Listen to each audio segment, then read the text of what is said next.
I watched a woman at a high-end lounge last night, and the scene was a perfect autopsy of the modern dating market. She was stunning, the kind of person the algorithm was designed to reward, and her phone was vibrating so consistently, it was practically humming against the marble tabletop. Every few seconds, a new notification appeared. Hinge, Bumble, Tinder. It was a literal parade of high-status men signaling their interest. Right. To a casual observer, she was the undisputed queen of a global attention marketplace, possessing more options in her pocket than her grandmother had in a lifetime. But as she scrolled, her expression wasn't one of conquest. It was one of profound, clinical exhaustion. I can picture that so clearly. She was swiping with a rhythmic, joyless speed, treating human faces like spam emails that needed to be cleared. There was a frantic, almost desperate quality to her movements, like a starving person being forced to look at 10,000 pictures of food they weren't allowed to taste. Right. Then, a man across the bar, someone who actually possessed the honest signals of physical presence and social proof, caught her eye. For a split second, there was a spark of genuine biological recognition. Okay. But then, her phone buzzed again with 3 more high-value matches, and the spark vanished. She looked back down at the blue light, choosing the digital mirage over the physical reality. She later whispered to her friend, "I have 50 unread messages, and I've never felt more invisible." And that's the whole story right there, isn't it? Invisible. That single moment captured the 2026 collapse perfectly. We are currently witnessing a biological immune response to digital poison. While the apps promise infinite connection, our dopaminergic systems have reached a breaking point, triggered by a phenomenon known as digital hypergamy. Yes. We have entered the great dating recession, a market flooded with infinite supply, where the transaction cost of a single genuine human spark has become sustainably high. The 79% of users reporting fatigue aren't just bored. Their genetic code is staging a coup against the algorithm. That imagery you used, the parade of high-status men just reduced to spam emails.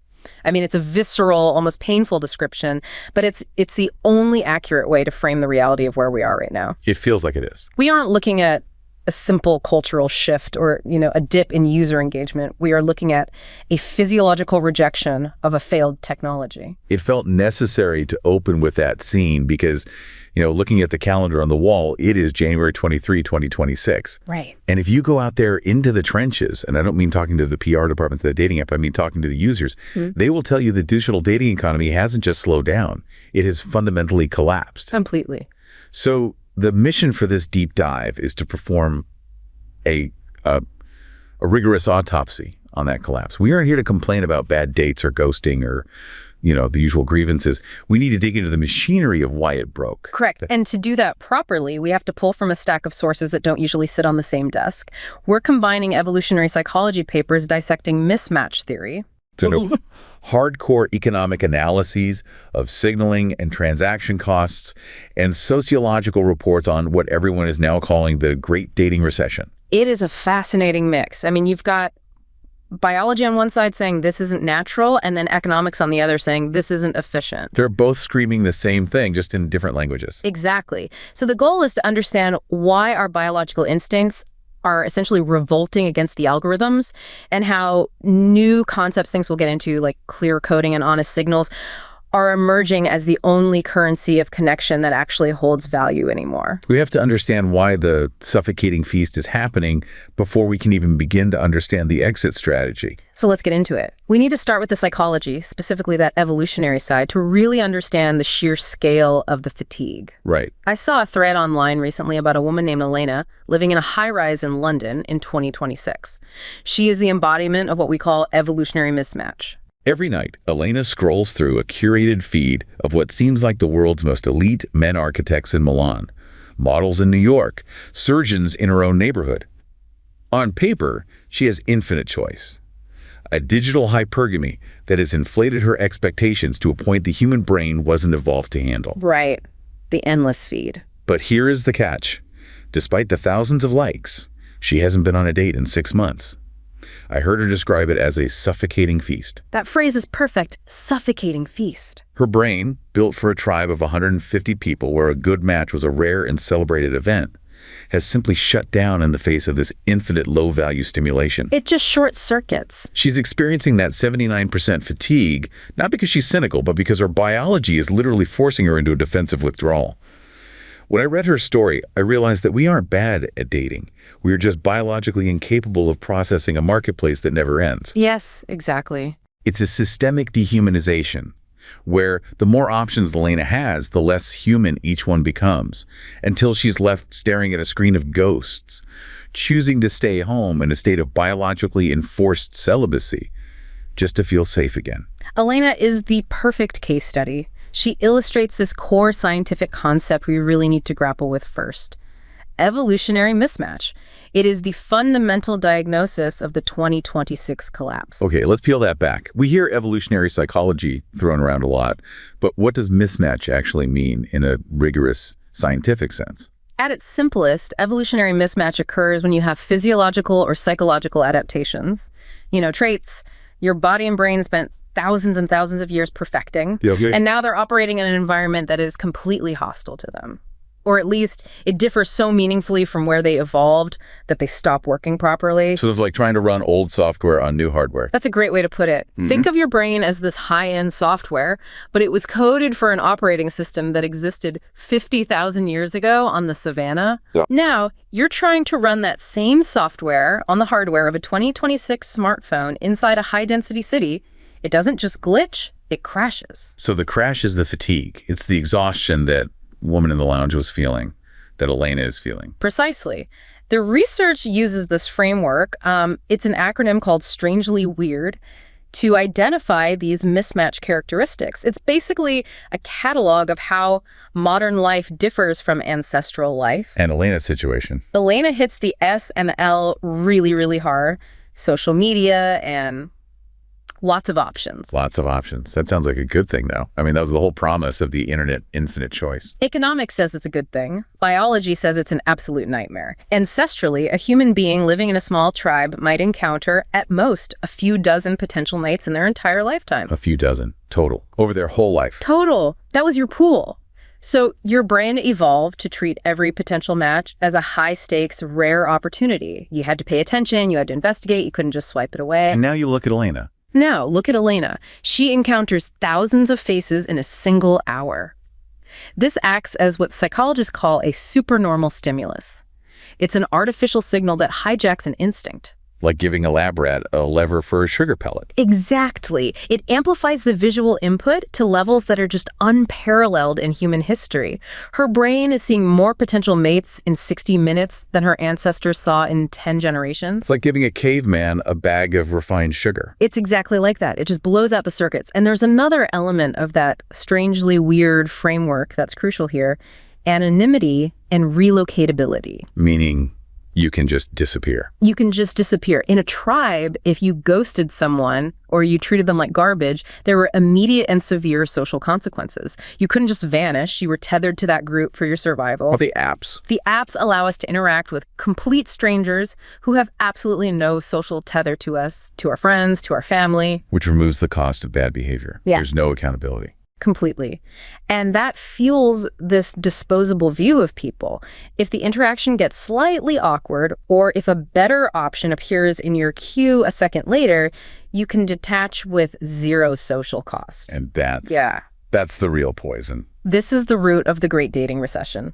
It's a classic market failure caused by a total lack of regulation on bad behavior. This connects directly to that statistic we mentioned in the intro, that 79% fatigue. When I first saw that number in the report, I thought, okay, people are just bored. It's burnout. Right. But you're arguing it's much deeper than boredom. Oh, much deeper. It's a biological immune response. Think about your dopamine system. It evolved for sparse, high-stakes rewards. You hunt, you track, you wait for days, and then, bang, you get the reward, you get the food. And that dopamine hit is meaningful. It's incredibly meaningful because it signals survival. But dating apps provide infinite low-stakes rewards. Swipe, match, swipe, match, swipe, match. It's like a slot machine that always pays out a penny. It triggers tolerance. Like building up a tolerance to caffeine or a drug. You need more and more to feel anything. Exactly. And eventually, you just hit exhaustion. But there's another layer to this fatigue, which the research calls decision paralysis. Okay. There are these fascinating studies referenced in our sources.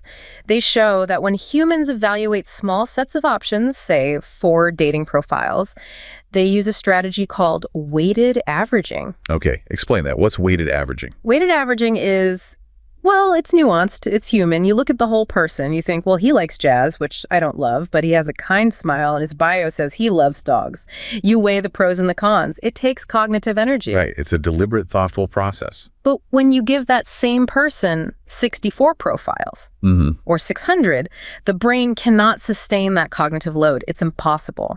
So it switches gears to a totally different strategy called elimination by aspects. And that sounds less nuanced. It becomes a ruthless filter based on superficial binary traits. So instead of weighing the whole person, it becomes under 6 foot, gone. Pixelated photo, gone. Yeah. Use the wrong year in their bio, gone. That's that. Wrong haircut, gone.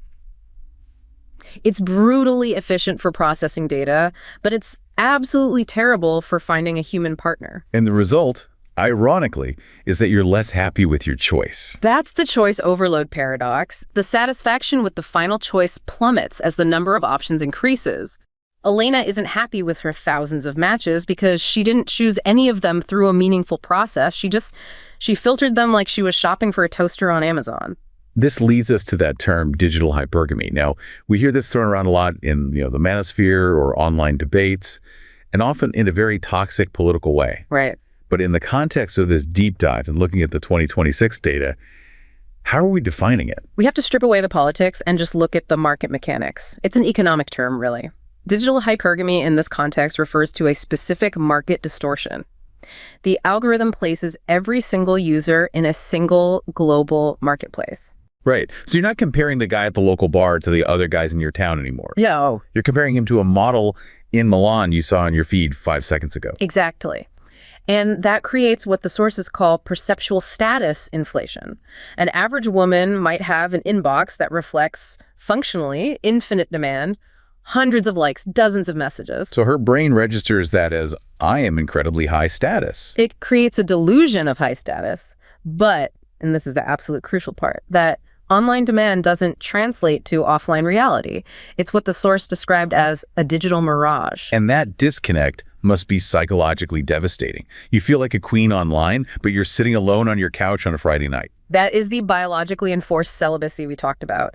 The mismatch between that high online demand and the low offline satisfaction, it leads to withdrawal.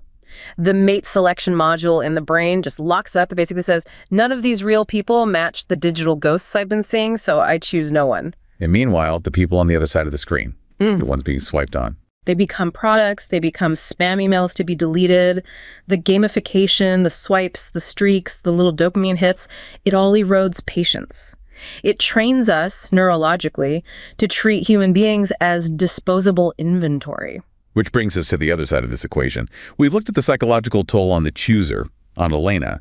But what about the economic reality of the chosen, or more accurately, the unchosen? Because this market collapse isn't just about fatigue, it's also about invisibility. Right. And to understand that, we absolutely have to look at the economic. I heard a story about a man named Marcus, a software engineer who, by all traditional standards, is a catch-kind, stable, and deeply empathetic. However, in the algorithmic ruins of 2026, Marcus is essentially invisible because the digital platforms reduce the multidimensional complexity of a human being to a two-dimensional swipe.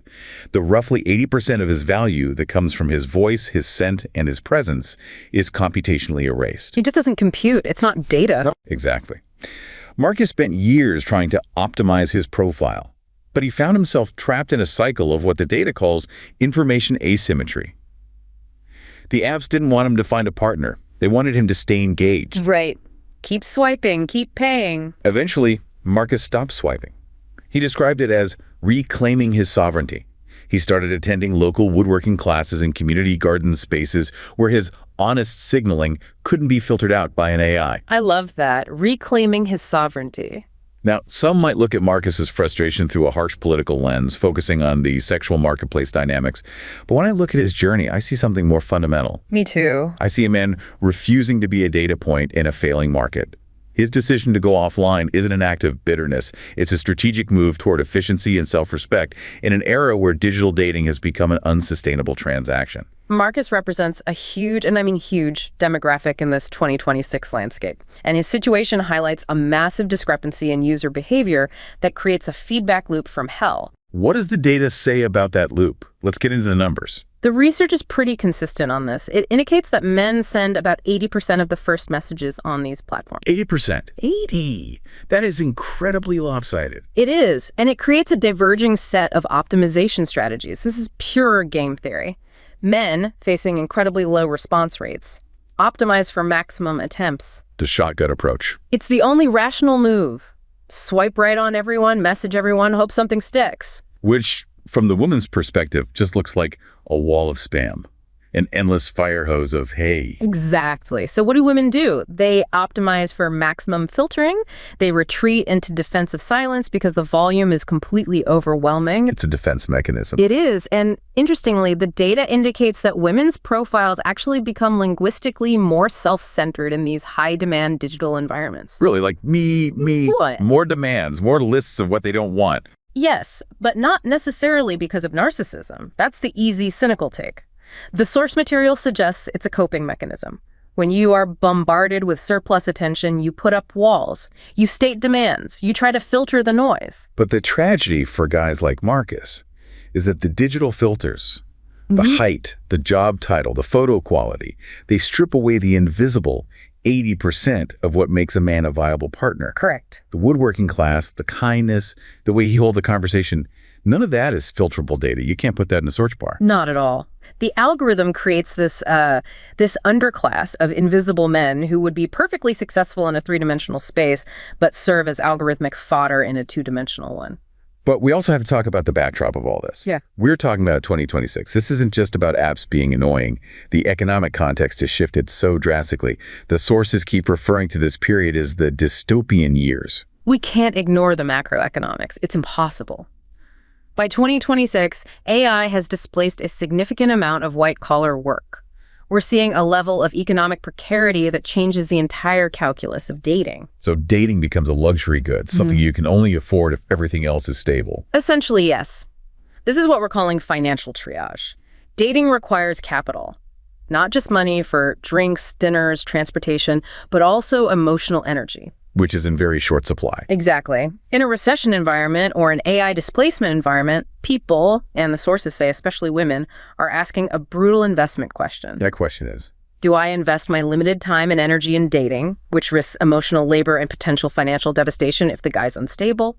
Or do I invest that time in my own security, upskilling, working a second gig? It's a survival calculation. It sounds cold, but it's completely rational. It is, and it's redefining what a green flag is. Okay, give me an example. How have green flags changed? All right, think about this. In 2019, a 30-year-old living with roommates might have been seen as a red flag, a sign of instability. Right. Failure to launch. In 2026, that's a sign of financial responsibility. That's a green flag. It means you're smart with your money. Coffee dates are no longer seen as cheap. They are seen as necessary budget screening. It's practical.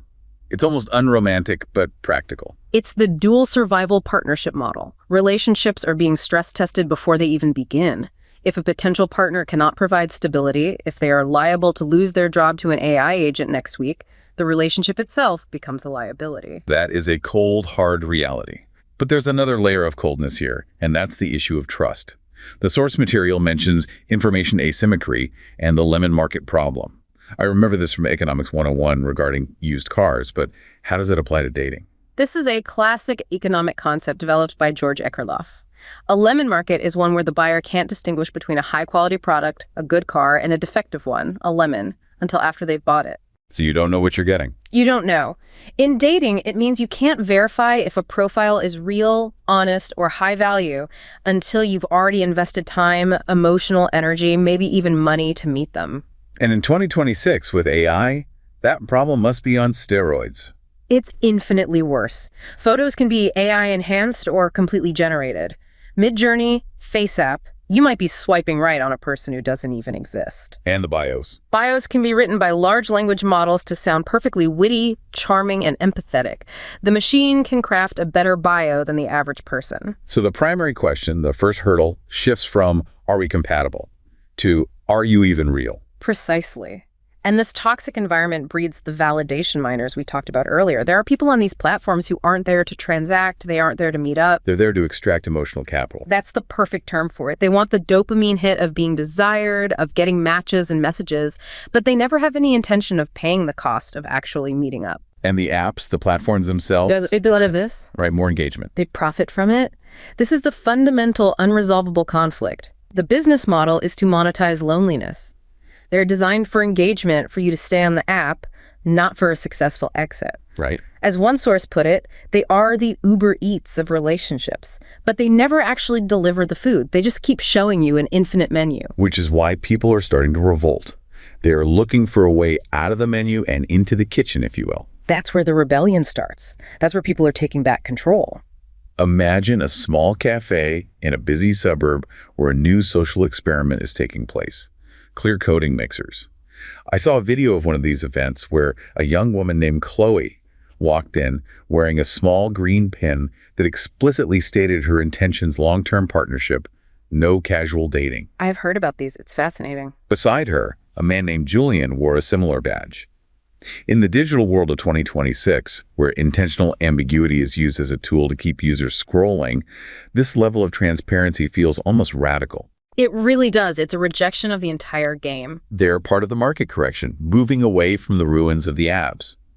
By using honest signaling in a real-world setting, they bypass the decision paralysis that plagues their peers. They're cutting through all the noise. I've been thinking a lot about Chloe and Julian lately. While the terms like market value or signaling can sound cold and clinical, their experience is anything but. It's a return to the IRL interactions that our ancestors understood intuitively. It's deeply human, actually. As a creator who watches these trends, I find it fascinating that the high-tech fatigue of 2026 is driving us back to the most basic human honesty. We are watching the collapse of a digital illusion, and in its place, people are rebuilding their lives on the ground, one face-to-face conversation at a time, proving that no algorithm can ever truly replace the biological certainty of a real human connection. Chloe and Julian are pioneering what we call clear coding. And while it feels romantic in a way, wearing your heart on your sleeve or on your lapel, Right. It's actually driven by ruthless economic logic. How so? It seems like it's just about being open and honest. Why is that ruthless? Because in a market that is flooded with noise and low-quality signals, clarity is the ultimate efficiency tool. It massively reduces transaction costs. Transaction costs meaning time, energy, money. All of it. By wearing that green pin, Chloe is immediately filtering out anyone who is just looking for low-investment dopamine hits. She creates a barrier to entry that repels the time wasters, the validation miners. So ambiguity is the enemy here. It's what keeps the broken system running. Ambiguity is a negative externality. It creates waste. You waste weeks chatting, you waste money on a date, you waste emotional energy only to find out you want completely different things. Clear coding cleans up the market. Okay, that makes sense. But the reason this works so much better offline than online brings us to one of my favorite concepts in all of evolutionary biology: signaling theory and the handicap principle. Okay, let's unpack this. The handicap principle. This is a big one in the literature we looked at. It is. It was proposed by an Israeli biologist, Amatz Zahavi. The core idea is incredibly powerful. For a signal, to be honest, for you to truly believe it, it must be costly to the person sending the signal. Costly how? Like it has to cost money. It can be money, but it's more about resources, energy, risk. Think about the classic example, a peacock's tail. Right. The huge, colorful feathers. That tail is huge, colorful, and incredibly heavy. It makes the peacock slower, easier for predators to catch. It is a massive handicap. So if a peacock can survive while dragging that ridiculous thing around, He's honestly signaling his genetic fitness. he's honestly signaling to the female, look at my genes. I am so fit, so strong. I can afford to waste all this energy on this beautiful, useless tail and still not get eaten. The costliness is what makes the signal believable. Okay, that makes perfect sense for birds. But how does that translate to humans and dating in 2026? Well, just compare cheap signals to costly signals. A digital signal is almost always cheap. Editing a photo to look taller or more muscular, cheap. Takes 2 seconds on an app. Writing, "I'm generous and loyal" in a bio. Cheap. Anyone can do it. It costs nothing. So it's easy to fake. It has no value because it has no cost. Exactly. But an analog, in real life signal, that's costly. Physical presence itself is costly. Just showing up. Just showing up. Marcus is going to that woodworking class. He has to drive there, pay for the class, risk social awkwardness, engage in real-time conversation where he can't edit his responses. He is spending time and energy. That makes the signal honest. So just by being there, he's proving he's real, he has resources, and he has at least some social skills. The handicap is the effort itself. Precisely. There's a fascinating example from anthropology in the sources, the men of Evolutionary, who engage in something called torch fishing. Torch fishing, what's that? It's a method of fishing at night that is incredibly dangerous and, get this, calorie negative. Wait, calorie negative? They burn more energy doing it than they get back in fish? Yes. From a pure survival standpoint, it's stupid. It makes no sense. But they do it to honestly signal strength, work ethic, and bravery to the rest of the tribe, and especially to potential mates. So Marcus's woodworking class is his torch fishing. Exactly. It signals patience, skill, and physical reality. You can't fake being there. The cost of participation is the proof of quality. This IRL renaissance isn't just about individuals, though. It seems like there's a shift in group dynamics, too. The sources mention some startups on Reddit trying to pivot away from the one-on-one swiping model. Yes, there's a lot of chatter about shifting from one-on-one swiping to things like dynamic chat layers or local group conversations. The idea is to mimic ancestral tribal dynamics. Let's get back to that tribe of 150. Right, because in a group setting, you get all these other honest signals. You get pre-selection. Meaning you see how they interact with others. Exactly. If you see a guy in a group and he's making other people laugh or he's respected by his peers, that is a mountain of data you can never get from a bio. It's what the source calls the dominance feedback loop. Value is demonstrated, not stated. But the startups seem to struggle with scaling this, right? It's not taking off. They do because of network effects. It's incredibly hard to build that tech without it just becoming another noisy, chaotic chat room. So it falls apart. Which is why the solution, more often than not, isn't a new app. It's just going to the physical community event. It's opting out of the tech entirely. So if the apps are broken and the economy is tough and everyone's exhausted, what is the strategy for sovereignty? How do we reclaim our dating lives in 2026? The sources point to a few key strategies, and they're all about reclaiming personal power.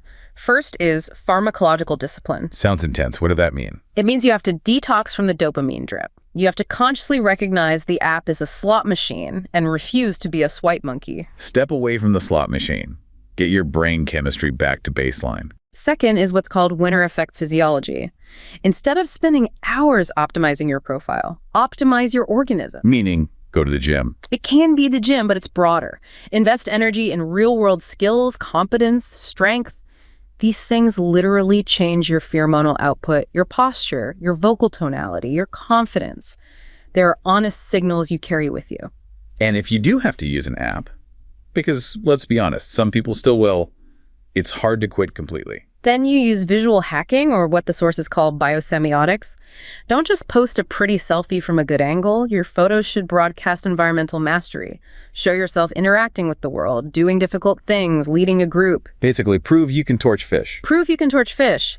But the ultimate strategy, the one that underpins all the others, it's the unilateral right of exit. The ability to walk away. The most powerful position in any negotiation is the ability to walk away. Radical self-love, as one source put it, is refusing to participate in systems that demand your self-erasure. It's refusing to play a rigged game. That is powerful. So where does this leave us? We've gone from the biological fatigue of the suffocating feast to the economic invisibility of the algorithmic ruins, and finally to this clear-coding rebellion. I think the big takeaway is that the market isn't broken. It has finally revealed its true nature. The efficiency of the app model was always a mirage. It was built on a foundation of cheap, dishonest signals, and that foundation just crumbled. So this great dating recession isn't a recession at all. It's actually a painful but necessary return to biological reality. We are witnessing the end of the information asymmetry era. The market is correcting itself. It feels like we're waking up from a long, confusing, and ultimately unsatisfying fever dream. We are. And as we wake up, we realize something fundamental. The simulation has collapsed under its own contradictions. The algorithm cannot simulate sexual tension, just as a screen cannot transmit the scent of sweat. The 79% feel fatigue because they are the fuel for the machine. But the 21% who are starting to thrive, they understand they are no longer participants. They are the auditors, the architects, and ultimately the beneficiaries of the Great Correction. That's a lot to process, but it feels hopeful in a very gritty, realistic kind of way. If you're listening, maybe it's time to put down the phone and go find your own version of torch fishing. Thanks for diving in with us. Always a pleasure.